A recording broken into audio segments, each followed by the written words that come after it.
बिस्मिल्लाहिर्रहमानिर्रहीम, अस्सलाम वालेकुम। हम आर्टिफिशियल न्यूरल नेटवर्क का टॉपिक स्टडी कर रहे हैं और इस मॉड्यूल में हम इसका एक बड़ा इम्पोर्टेंट कॉन्सेप्ट बैकवर्ड प्रोपिगेशन या जिसकी शॉर्ट फॉर्म है बैक प्रोपिगेशन, उसको स्टडी करेंगे। तो पहला सवाल ये है कि बैक प्रोपिगेशन होती क्या है। ये एक ऐसा एल्गोरिदम है जो न्यूरल नेटवर्क्स को लर्निंग करवाता है। दैट मीन्स कि ये न्यूरल नेटवर्क्स के अंदर जो वेट्स हैं और जो बायस हैं उनको ट्रेन करता है इनपुट डाटा के अंदर।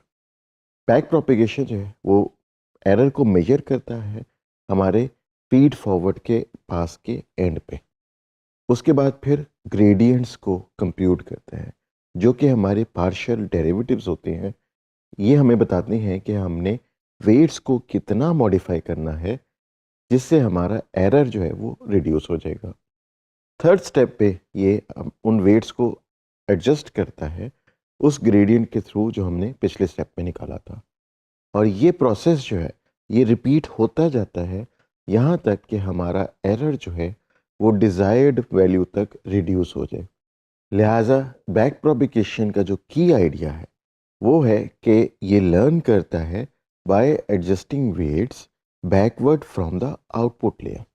तो हमने जैसे पहले फीड फॉरवर्ड नेटवर्क को देखा था जिसमें हमारा फ्लो जो है वो इनपुट लेयर से आउटपुट लेयर की तरफ होता है।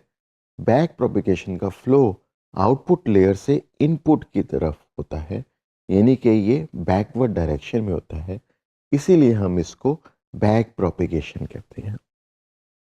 प्रोपिगेशन का मतलब ये है कि हम एरर को प्रोपिगेट करते जाते हैं थ्रू द लेयर्स और उसकी ग्रेडियंट के बेसिस पे हर लेयर्स के वेट्स को हम ट्रेन करते रहते हैं, उनके अंदर एडजस्टमेंट करते रहते हैं। हमें बैक प्रोपिगेशन की ज़रूरत क्या है? बगैर बैक प्रोपिगेशन के आर्टिफिशियल न्यूरल नेटवर्क लर्न ही नहीं कर सकते हैं और जब वो लर्न ही नहीं कर सकते तो फिर ज़ाहिर है मशीन लर्निंग ही नहीं होगी। बैक प्रोपिगेशन हेल्प करता है नेटवर्क को कि वो पैटर्न्स को लर्न करे। बैक प्रोपिगेशन को यूज़ करके नेटवर्क जो है वो लर्न करता है कि जो उसकी प्रेडिक्शन है वो कितनी ज़्यादा गलत है। और इसी तरह बैक प्रोपिगेशन नेटवर्क को ये बताता है कि किन वेट्स की वजह से उसकी प्रेडिक्शन जो है वो गलत हो रही है और उन वेट्स के अंदर क्या एडजस्टमेंट की जाए तो हमारी जो आउटपुट है वो सही होना स्टार्ट हो जाएगी। तो अब हम आते हैं अपने ट्रेनिंग लूप के अंदर। फीड फॉरवर्ड तो एक सिंगल पास होता है, जबकि जब हमने मॉडल को ट्रेन करना होता है इनपुट डेटा के ऊपर तो हम एक ट्रेनिंग लूप चलाते हैं। इस लूप के अंदर पहले स्टेप के ऊपर हम फॉरवर्ड पास करते हैं जिसमें हम फीड फॉरवर्ड नेटवर्क का फॉर्मूला अप्लाई करते हैं और किसी भी इनपुट के अगेंस्ट एक आउटपुट जो है वो प्रिडिक्ट करवा लेते हैं। स्टेप 2 में हम देखते हैं कि जो आउटपुट हमारे न्यूरल नेटवर्क ने आउटपुट लेयर पे दी है क्या वो वही आउटपुट है जो एक्चुअल आउटपुट के बराबर है। अगर हमारी जो कंप्यूटेड आउटपुट है वो एक्चुअल आउटपुट से डिफरेंस है तो फिर हम उसका एरर निकालते हैं। थर्ड स्टेप पे हम बैकवर्ड पास करते हैं, यानी कि जो हमने एरर निकाला है उसका हम हर लेयर पे ग्रेडियंट्स निकालते रहेंगे और उसके लिहाज से हर लेयर के वेट्स को और बायस को एडजस्ट करते रहेंगे। और ये जो हमारा पूरा प्रोसेस है इसको हम रिपीट करते जाएंगे मैनी नंबर्स ऑफ स्टेप्स। तो यहाँ पे हमारे पास उसका स्टॉपिंग क्राइटेरिया आ जाता है कि हमने ये ट्रेनिंग का जो लूप है इसको रोकना कैसे है। तो उसके लिए हम ये कह सकते हैं कि इस ट्रेनिंग लूप को फॉर एग्जांपल 500 दफ़ा या 1000 दफ़ा रन किया जाए और ये ट्रेनिंग लूप जो है इसका एक जो पास है इसको हम एक ईपॉक कहते हैं। तो अगर हम लूप को 500 दफ़ा चलाएंगे तो हम ये कहते हैं कि हमने ट्रेनिंग जो है वो 500 ईपॉक्स की है। बैक प्रोपिगेशन स्टडी करने के लिए हम देखते हैं कि पहले एक न्यूरॉन अपनी आउटपुट कैसे कैलकुलेट करती है। ये फॉर्मूला हम पहले देख चुके हुए हैं कि z इज़ इक्वल टू डब्ल्यू multiply by x plus b. यहाँ पे w जो है वो वेट है, x हमारी इनपुट है और b हमारी बायस है। z जो है वो वेटेड सम उस न्यूरॉन का निकल आता है और जब हम z के ऊपर एक्टिवेशन फंक्शन सिग्मा अप्लाई करते हैं तो हमारे पास उस न्यूरॉन की आउटपुट यानी कि वाई हैट आ जाती है। इसके बाद फिर हम क्या करते हैं कि हम उस न्यूरॉन की आउटपुट का एरर कैलकुलेट करते हैं। एरर कैलकुलेट करने के लिए हमारे पास न्यूमरस फार्मूलाज अवेलेबल। उनमें से एक फार्मूला जो है वो है MSE, mean squared error. Mean squared error का फार्मूला है L is equal to 1/2 into y minus y hat का स्क्वेयर। यहाँ पे y जो है वो हमारी डिज़ायर्ड आउटपुट है, जो हमारे सुपरवाइज्ड यानी लेबल डेटा के अंदर हमने किसी भी इनपुट के अगेंस्ट जो लेबल दिया होता है वो यहाँ पे y होता है। और y हैट जो है वो हमारे नेटवर्क ने रीड फॉरवर्ड के तहत जो आउटपुट कैलकुलेट की है, y हैट वो वाली आउटपुट है। लिहाजा हमने डिज़ायर्ड आउटपुट और कंप्यूटेड आउटपुट का डिफरेंस लेना है, उसके बाद उसका स्क्वायर करना है ताकि उसमें से नेगेटिव साइन रिमूव हो जाए और फिर उसको हाफ कर देना है। तो हमारा यहाँ पे गोल क्या होता है, बैक प्रोपिगेशन का गोल होता है कि ये जो लॉस आया है इस लॉस को मिनिमाइज किया जाए ताकि हमारी एक्यूरेसी इम्प्रूव हो जाए। रिग्रेशन प्रॉब्लम्स के लिए हम लॉस फंक्शन जो कि मीन स्क्वायर एरर है उसको यूज़ करते हैं, जबकि क्लासिफिकेशन के लिए हम बाइनरी क्रॉस एंट्रोपी यूज़ करते हैं। आपको याद होगा कि हमने पिछले टॉपिक्स में जैसे कि डिसीजन ट्री में एंट्रोपी के टॉपिक को तफसील से पढ़ा था और ये बताया था कि एंट्रोपी जो है वो नॉइज या केओस इन द प्रॉब्लम को डिनोट करती है। तो बाइनरी क्रॉस एंट्रोपी का फॉर्मूला जो है वो -1/n है। उसके बाद फिर हम समेशन करते हैं i के ऊपर 1 से n तक और y को मल्टीप्लाई करते हैं log ऑफ pi से, प्लस करते हैं 1 - yi into log of 1 - pm। Categorical class entropy जो है उसका जो फार्मूला है वो है L is equal to minus log of y hat true. तो लिहाजा हम किसी भी लॉस फंक्शन को यूज़ करें, चाहे वो रिग्रेशन में हो या क्लासिफिकेशन में हो, हमारा जो बैक प्रोपिगेशन है उसका गोल ये है कि लॉस को मिनिमाइज किया जाए ताकि हमारी एक्यूरेसी मैक्सिमाइज हो जाए। बैक प्रोपिगेशन जो है वो चेन रूल ऑफ कैलकुलस को यूटिलाइज करती है और चेन रूल का फार्मूला ये है W is equal to W minus eta into DL divided by DW। और यहाँ पे आप देख सकते हैं कि अब हमने डिफ्रेंशिएशन को यूज़ करना स्टार्ट कर दिया है। यहाँ पे ईटा जो है ये हमारा लर्निंग रेट है और DL बाई DW जो है ये हमारा एरर ग्रेडियंट है, जो कि एरर कैलकुलेट करने के बाद हम उसका ग्रेडियंट निकाल लेते हैं। लर्निंग रेट हमारा ये डिफाइन करता है कि हर स्टेप के अंदर हमने वेट्स के अंदर कितनी ज़्यादा एडजस्टमेंट करनी है।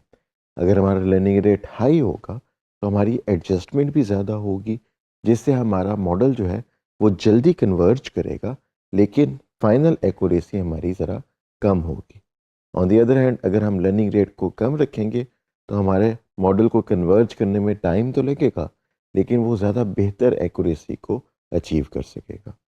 तो ये फार्मूला था वेट्स को अपडेट करने के लिए। सिमिलरली अपने बायस को जब अपडेट करना है तो उसका फार्मूला है B is equal to B minus eta into DL divided by DB। तो यहाँ पे जो हम एल्गोरिदम यूज़ करेंगे अपनी लर्निंग के लिए, हम उसको कहते हैं gradient descent. Gradient descent algorithm जो है वो हमारे लॉस फंक्शन को इस तरह से रिड्यूस करता है कि वो एक ग्रेडियंट को फॉलो करता है। तो ये हमारा ग्रेडियंट डिसेंट के अंदर हम मूव करेंगे in the direction of the lowest error, यानी जिस डायरेक्शन के अंदर एरर हमारा मिनिमाइज हो रहा होगा, ग्रेडियंट डिसेंट जो है वो उस डायरेक्शन में मूव करेगी। तो इसका हमारा जो फ्लो बनता है बैक प्रोपिगेशन एल्गोरिदम के साथ न्यूरल नेटवर्क का, उसमें हमारे पास पहले फॉरवर्ड पास होता है जिसमें हम अपनी इनपुट को इनपुट लेयर में देते हैं, फिर वो हिडन लेयर्स में से होती होती आउटपुट लेयर पे आती है और आउटपुट लेयर से हमारे फीड फॉरवर्ड नेटवर्क की फाइनल प्रिडिक्शन आ जाती है। हम उस प्रिडिक्शन को कंपेयर करते हैं जो हमारी एनोटेटेड आउटपुट है और फिर हमारा लॉस निकल आता है। अब हमारा बैकवर्ड पास स्टार्ट होता है। यहाँ पे हम लॉस जो है हमारी आउटपुट लेयर पे आता है, उसके अंदर ग्रेडियंट डाल के और फिर हम आउटपुट लेयर के वेट्स और बायस को अपडेट करते हैं। उसके बाद एक एक करके हम सारी हिडन लेयर्स के वेट्स और बायसेस को अपडेट करते हैं और उससे हमारा बैक प्रोपिगेशन का एक पास जो है वो कंप्लीट हो जाता है। अब हमारे क्योंकि वेट्स और बायसेस एडजस्ट हो चुके हैं, लिहाजा हम दोबारा फॉरवर्ड पास करके देखेंगे कि हमारी डिसाइड आउटपुट के ऊपर क्या चेंज आई है। तो जब हमने तमाम ट्रेनिंग डेटा के ऊपर फॉरवर्ड पास और बैकवर्ड पास कर लिया, तो इसको हम कहते हैं कि ये हमारी एक इनपुट के ऊपर आइट्रेशन हो गई है। तो जैसे हमने कहा कि जब हम ट्रेनिंग डेटा के ऊपर सारे डेटा के ऊपर एक दफ़ा प्रोसेसिंग करते हैं तो हम उसको एक ईपॉक कहते हैं। अगर हमारे पास ट्रेनिंग डेटा बहुत ज़्यादा तादाद के अंदर हो तो हम उस ट्रेनिंग डेटा को आसानी के लिए बैचेस में डिवाइड कर देते हैं। और जब हम पूरे एक बैच को प्रोसेस कर लेते हैं फीड फॉरवर्ड और बैक प्रोपिगेशन से, तो हम इसको कहते हैं कि ये हमारी एक आइट्रेशन हो गई। और जब हम तमाम बैचेस के तमाम डेटा को प्रोसेस कर लेते हैं तो हम इसको कहते हैं कि ये हमारी ईपॉक हो गई। लिहाजा हम इस पूरे प्रोसेस को इमेजिन कर सकते हैं एज अ फीडबैक लूप, कि जब हमारा फीड फॉरवर्ड चलेगा उसकी बेसिस पे कुछ आउटपुट आएगी, वहाँ से हमें कुछ फीडबैक मिलेगी और उस फीडबैक को हम यूज़ करेंगे अपने नेटवर्क को इम्प्रूव करने के लिए। इसकी हम एक इंट्यूशन की एग्जांपल ले सकते हैं। फॉर एग्जांपल हमारा न्यूरॉन जो है वो आउटपुट करता है 9 और हमारी एक्चुअल जो वैल्यू आनी चाहिए थी वो थी 10। तो लिहाजा हमारे न्यूरल नेटवर्क का जो एरर है वो है 10 - 9 = 1। अब हम वेट्स को स्लाइटली इंक्रीज करेंगे कि जिससे हमारी जो प्रिडिक्शन 9 की आई है वो 10 की प्रिडिक्शन आ जाए। सिमिलरली एक और डेटा के ऊपर हमारे न्यूरल नेटवर्क ने प्रिडिक्ट की वैल्यू 2 और हमारी एक्चुअल आउटपुट जो आनी चाहिए थी वो थी 10। तो अब हमारा एरर हो गया 8। अब हम वेट्स को ज़्यादा स्ट्रांगली एडजस्ट करेंगे क्योंकि हमारा एरर का वॉल्यूम बहुत बड़ा है। लिहाजा हमारा लर्निंग बिहेवियर क्या बना कि अगर बहुत बड़ी मिस्टेक न्यूरल नेटवर्क करेगा तो करेक्शन भी बड़ी होगी, और न्यूरल नेटवर्क जब स्मॉल मिस्टेक करेगा तो उसकी करेक्शन भी स्मॉल होगी। इस पूरे प्रोसेस के अंदर जो हमारे कॉमन चैलेंजेस हैं उनमें से पहला चैलेंज है वैनिशिंग ग्रेडियंट्स का। इसके अंदर जब हम लर्निंग का प्रोसेस कर रहे होते हैं तो हमारे जो ग्रेडियंट्स हैं एरर के वो बहुत छोटे हो सकते हैं, जिससे हमारी लर्निंग बहुत ही ज़्यादा स्लो हो जाती है। सिमिलरली एक और प्रॉब्लम जिसको हम कहते हैं एक्सप्लोडिंग ग्रेडियंट, इसके अंदर हमारे ग्रेडियंट्स जो हैं वो बहुत लार्ज हो जाते हैं और उसकी वजह से जो हमारी ट्रेनिंग है वो लार्ज स्टेप्स में होती है और वो अनस्टेबल हो जाती है, यहाँ तक कि वो कन्वर्ज ही नहीं कर पाती।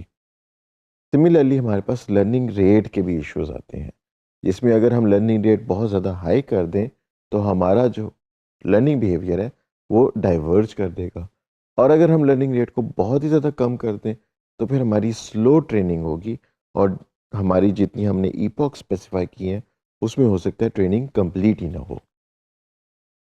तो लिहाजा हमने इस मॉड्यूल के अंदर बैक प्रोपिगेशन एल्गोरिथम को स्टडी किया।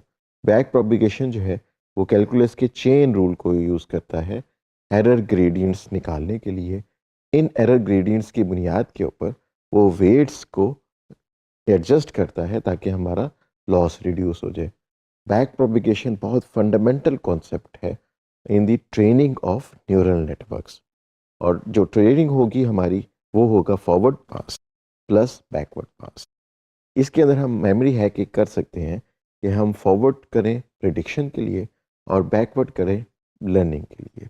तो ये हमारा एक राइम बन सकता है, forward to predict, backward to learn.